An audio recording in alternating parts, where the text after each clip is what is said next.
Hey there, this is Nick from Under the Big Tree. Wanting to show you guys a very quick vocal booth that I put together.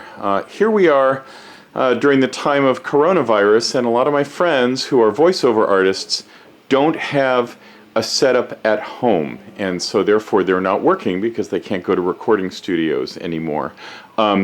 There are definitely ways to be able to set yourself up to be able to record at home, and I wanted to show you very briefly the voiceover booth that I set up. This is just one idea. Now I had a few things that you might not have around the house. These are acoustic panels. These are real trap acoustic panels, but the point is that I was able to improvise and put something together very quickly. So I have 4 of these panels, one in the back, one on the side, and then one here that I sort of put in behind me as a little door, and then I had another panel for the very top.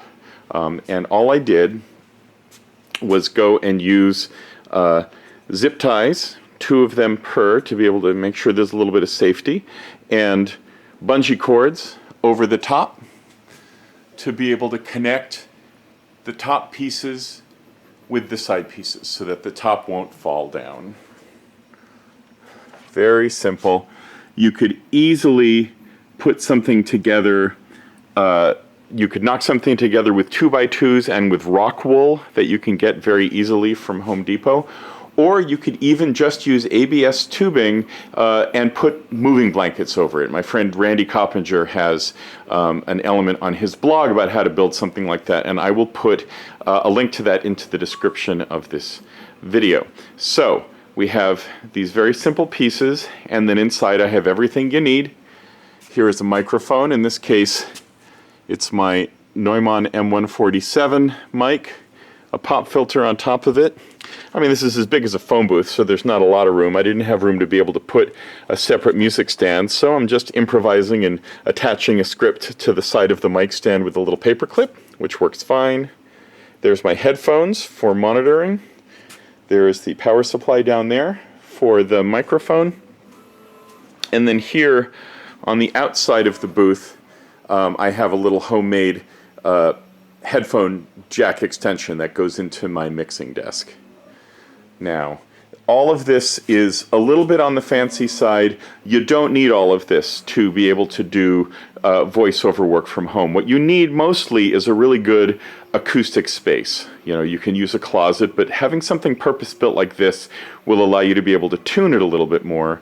And if you don't have a whole recording system set up, that's fine. You can go and buy a USB microphone and just plug it directly into your laptop. There's the Blue Yeti, which is very popular, the Rode NT USB microphone, and a whole bunch of others. So the point is, don't feel like you don't have any ability to be able to work. You just have to, you know, learn a little bit of technique to be able to do this stuff. So all of this is great. Let's actually have a listen to how it is sounding. Now you can hear that this room is reverberant, and over here I have my 3D printer churning away making personal protective equipment for EMTs and hospitals and nurses and so forth. So you can hear that there's a lot of noise happening over there. But let's walk in, and I'm going to switch. I'm going to push the wall thing behind me, and I'm going to switch over from listening to the audio of the microphone, of the video itself, to the audio coming off of the microphone. So now, this is me recording off of the microphone. And you can hear that even though there's noise around, it's perfectly good enough for mostly what it is that we're trying to do. So you can hear this is the microphone going straight into a, what is it? It's going into a Millennia HV3D mic preamp, just a very clean solid state preamp, and then going into my mixing desk, and then it's being recorded down to my 2-track, and that's it. So hopefully this will give you an idea about what you can do in terms of creating an improvised ersatz vocal booth for yourself. Thanks a lot. This is Nick, Under the Big Tree, over and out.